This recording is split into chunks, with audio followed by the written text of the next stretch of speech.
Hoy tengo el placer de presentarles a una persona que es tremendamente relevante para la gestión empresarial y yo diría que en general para todo el mundo. Se trata de Edward Freeman, profesor en Darden School of Business de la Universidad de Virginia y conocido internacionalmente como el padre y promotor de la teoría de los stakeholders. Su obra, Strategic Management Stakeholder Approach, publicada en 1984, ha sido verdaderamente clave para entender el rol de las organizaciones como creadoras de valor equilibrado y a largo plazo para todos sus grupos de interés. Le debemos mucho a Freeman. Gracias a él, la mirada tradicional de generación de valor a corto plazo y con foco en el accionista que defendía Milton Friedman evoluciona claramente hacia un enfoque mucho más inclusivo e integrador, donde cobran protagonismo todos los stakeholders. Me siento tremendamente afortunado de poder hablar hoy con una persona de la talla de Edward.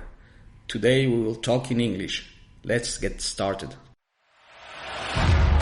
Una cuestión de reputación. Edición especial por el 10º aniversario de Corporate Excellence, Centro for Reputation Leadership.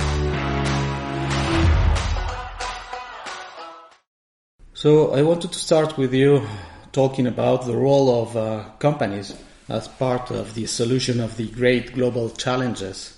And specifically, in the very last trust barometer published by Edelman in the 21st year now, for the first time we see companies around the world ranking first in terms of trust. And that's the first time it happens. So I wanted to have your opinion on this. Well, I'm not an expert on surveys and rankings. Companies always do better in the Edelman study than if you ask a more generic question about do you trust business. Certainly, if you cannot trust business very much, but you could trust the companies that you do business with. And I think that's pretty much what the Edelman survey has uncovered in the last few years, where you find trust of particular companies can be high, even though if you ask the question about the institution of business, many other surveys would say it's been historically pretty low and has stayed there. I don't know what to make of those surveys. I know it's true that the CEOs that I know and talk to understand that they have to be involved in a lot of things that 10 years ago they would not have been involved in. In the U.S., companies are involved in Black Lives Matter. They're involved in Me Too. They're involved in, obviously, global warming, the pandemic, all kinds of societal issues, which they understand affects them and affects their stakeholders.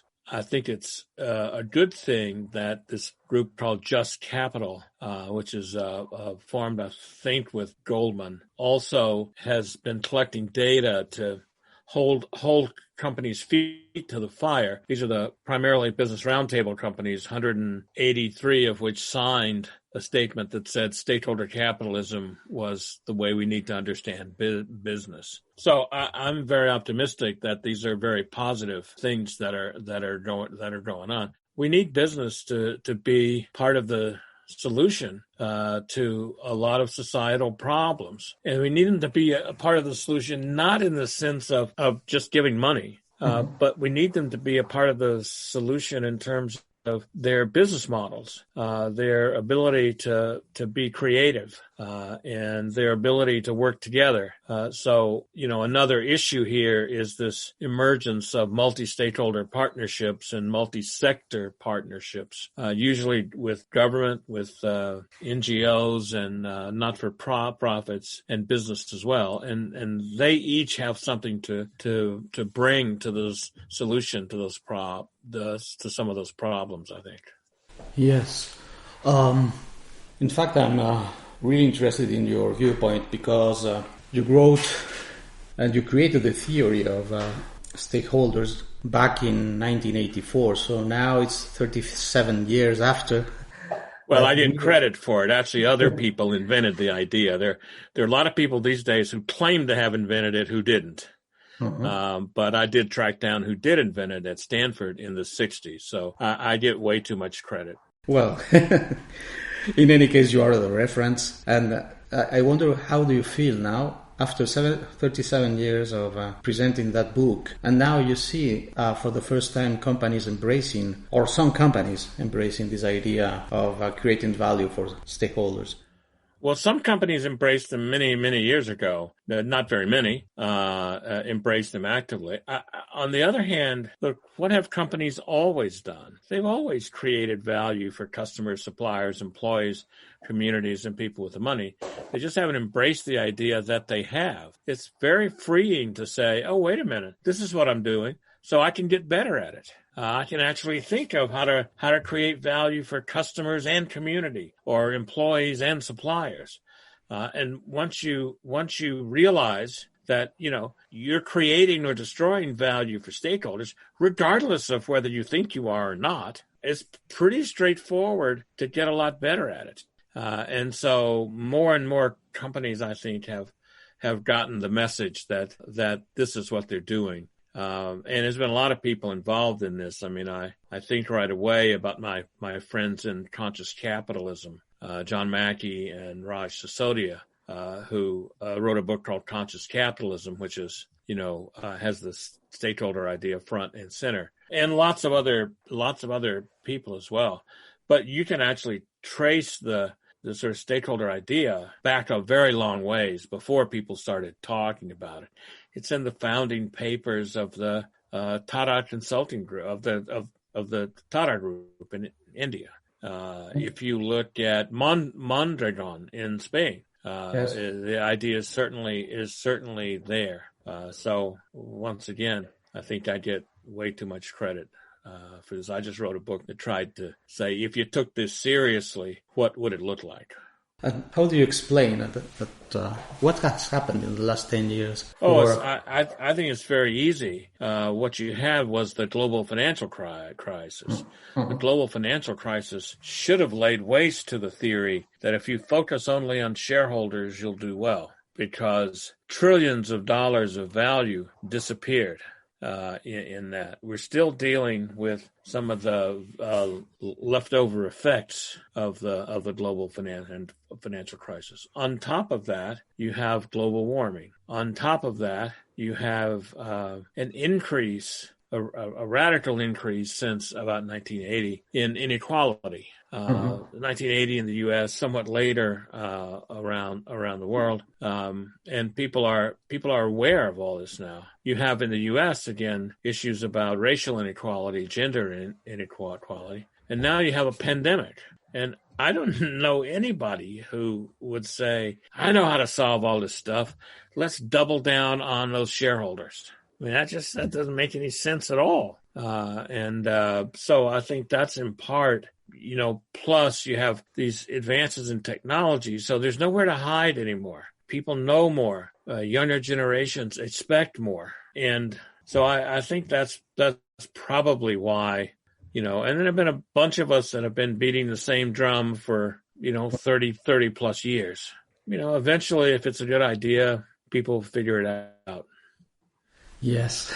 In fact, I think that you are expressing this as a tipping point. That's what I would say. Global financial crisis was a tipping point. I really believe that.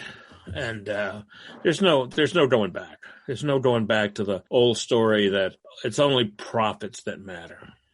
So you see, here at Corporate Excellence, well, the full name is Corporate Excellence Center for Reputation Leadership. It's a think tank created by companies. We are trying to figure out with an analysis that we developed or we started developing last year, which were going to be the ideal characteristics of the company of the future, or the company with future. How do you see this ideal company?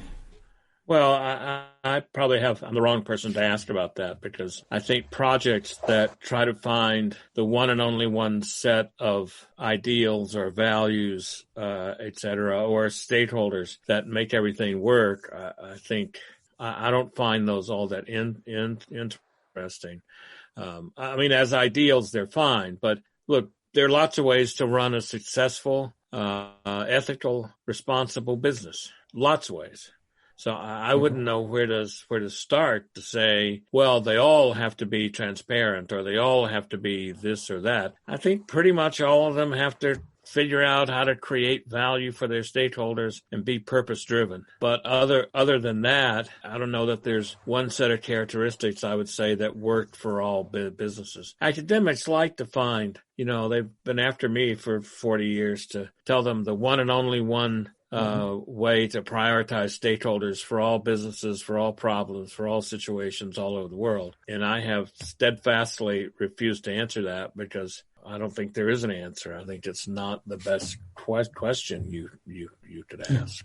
Capitalism as a system gives rise to variation. The variation's good, just like it is in nature. It's good in society. And so, a variation on purpose, is really good. It's what makes capitalism such a powerful system of social cooperation. Yes, you see, from my perspective, which is not an academic one, it's more practitioner's one. And after working and helping companies to embrace this idea of long-term value and a fair distribution amongst stakeholders, what we have done is developing, if you want, a roadmap and telling companies which is the starting point. And we found out that probably the first starting point is defining purpose and activating purpose, but in the right way. I mean, not defining purpose for your stakeholders, but with them. How do you see purpose? The role of purpose in the whole thing.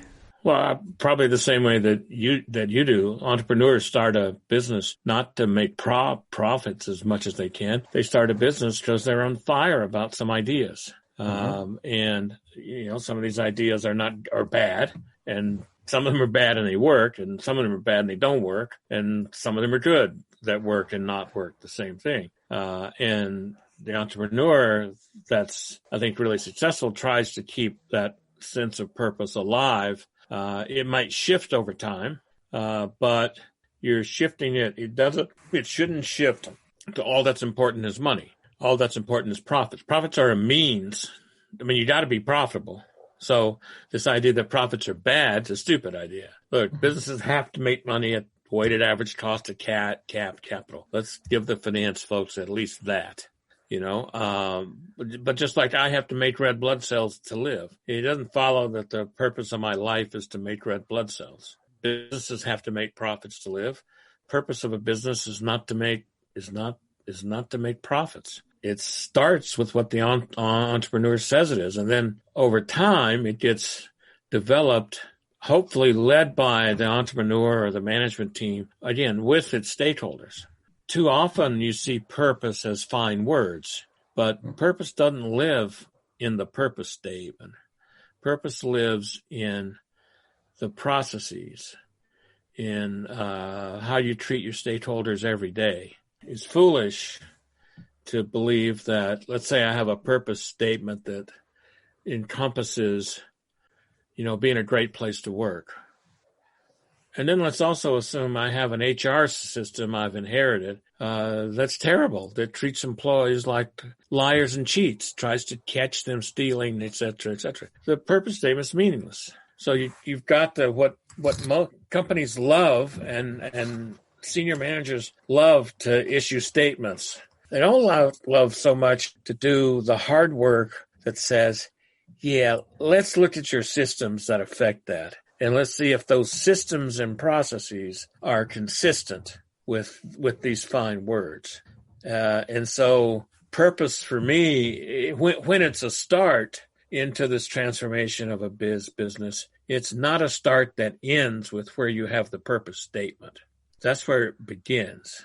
And the hard work comes after that, I think. Absolutely.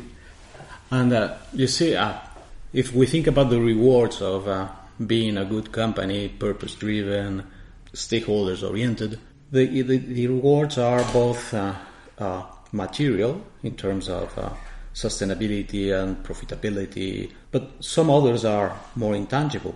And probably reputation is one of the consequences of doing good and doing well. You wrote, I think it was in 2012, an article explaining the linkage between your stakeholders theory and reputation. How do you see the role of reputation?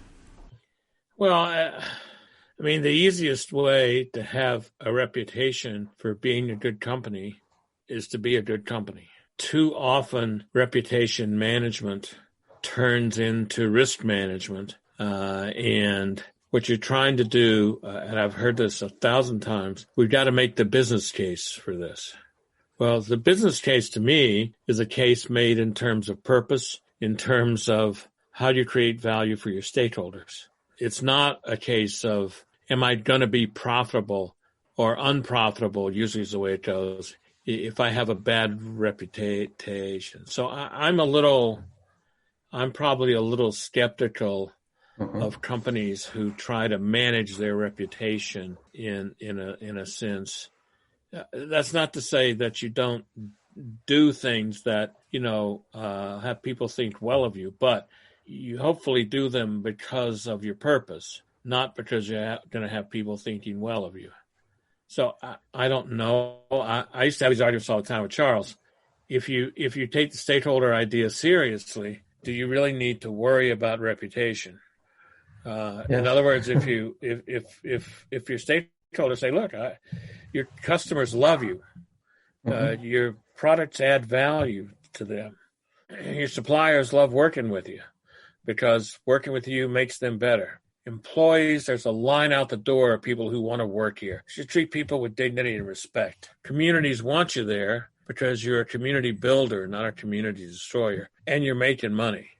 What I want to know is, what about your reputation, or what about social responsibility? And I don't know what those things mean if you're doing all the other stuff.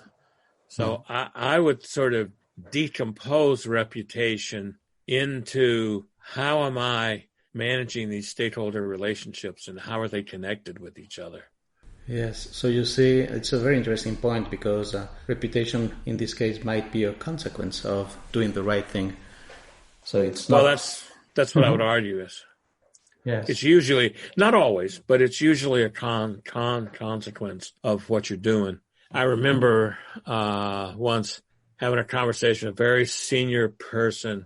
That time it was AT&T, the old Bell system in the U.S., who said to me, how can we get Congress and the people in Washington to stop treating us like a big, dumb monopoly?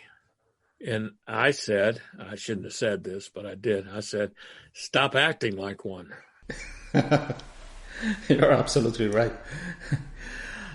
I would like to come back to us, to corporate excellence, because we are celebrating our 10th anniversary as a foundation, because we started back in 2002 as just an association of companies trying to help each other.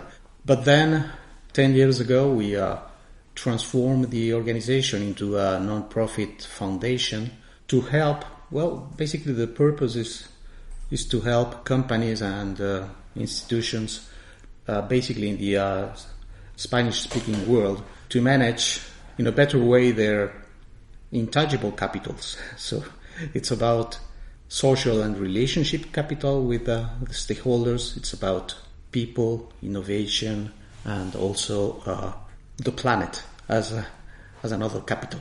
So it's been nearly 19 years since we started and 10 years as an organization. So I wanted to have your feedback about us. If you see that we are creating some kind of value from your perspective. Well, I honestly don't know the Spanish business world very, very well at all. From what you said, again, I wouldn't frame it the way you framed it, but I think it's you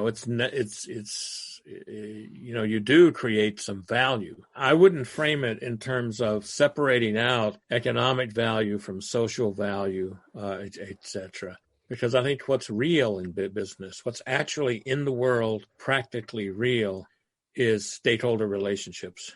They're the value for stakeholders. Some of it's social, some of it's economic, some of it's political, some of it's spiritual. I don't see why we want to sort that out. It seems to me it's this overall notion of treating stakeholders as a relationship. What do I mean by that? If it's a relationship, you don't keep score every day. There's a presumption that it's going to continue over time. My wife and I have been married, almost 44 years. If I were to go into her office and say, "Hey, hon, I think you owe me 3. I think you're up 3." Well, I know what would happen. It wouldn't be good for me because she's a second-degree black belt in Taekwondo. But nonetheless, we don't keep score. And there comes a time when you have to say, is this relationship productive for both sides? But if you do that every day, you don't have much of a relationship. So I think the test of the organization would be, what about the relationships that you've created? Is there value for both sides of those relationships? And I think further, the other thing that I think we miss a lot of times in stakeholder theory is you can't think of them as binary objects. Look, how I treat customers is going to depend in large part on how I treat employees and how I treat suppliers and communities and vice versa. So there's an interconnection between stakeholders, I think, that we don't capture very well. This masquerades sometimes as we need metrics for figuring out how we're doing with stakeholders. My answer to that is no, we don't. We got plenty of those. Think about the kinds of metrics companies use to see how they're doing with their customers. Everything from net promoter scores to market share or think about the metrics we have for how engaged our employees are. We might not have as many to think about community, but we could have. I mean, that's just because we haven't thought about that enough. But we don't have many metrics that say, gee, what's the connection between customers, suppliers, and employees? What's the connection between how I treat suppliers and the community? And so I think how you forge those relationships with your stakeholders would be my test for value added. So you see, when I mentioned the idea of value, I was not thinking about economic value because, yes. And you see, those metrics, those non-financial metrics, for me are crucial. But think about this. Once you say non-financial metrics, you've automatically put into the foreground the financial ones. Absolutely. Because you've made a distinction between economic and social, or financial and non-financial. But the truth is, everything that has an economic consequence has a social consequence, and vice versa. And you can't separate those things out. And I think trying to separate them out is one of the conceptual confusions that happens in business all the time. If I've got a distinction between two concepts, A and B, and so I've got these two concepts, A and B, and I got a bunch of data down here, I'm going to sort it. Is it an A or is it a B? Right? And let's suppose it's economic versus social value. And I say, well, here's a piece of data. I hire you for a job. Is that economic? Sure. Is it social? Sure. It's both. What about if I sell you a product? Same. Same for every interaction with stakeholders. And so what I like to think is we've got the unit of analysis wrong. It's not the value in a transaction. The stakeholder relationship, and I don't care what kind of value it is. That's up to the stakeholder. And well, it's up to you too, to be sure there's value that's created there. But whether it's political value or social value or, it's value such that the relationship is still a positive one. At least that's the way I try to think about this. So I try to think about it not as a set of economic transactions, in which we would sort out, is this an economic one, or a set of transactions, is this an economic one or is this a social one? Because I don't really care about that. It's in a relationship, there's some economic value, there's some social value, there's some political value. And, I think only if you've got a certain kind of ideology, like you think economics is what really counts, would you want to count up the other stuff. But if you reject that idea that it's more than economics that really count, then you don't need to necessarily focus on what kind of value there is. Yes, but maybe in the past, this idea of separating financial and social has been extremely biased to financial. And if you link compensation, bonuses to financial indicator poorly, what you have is Lehman Brothers. So, why not link compensation to how well you're doing with your stakeholders? Absolutely. And you can do that. I've seen companies do it. They do it via perceptual measures. That's fine. Mm-hmm.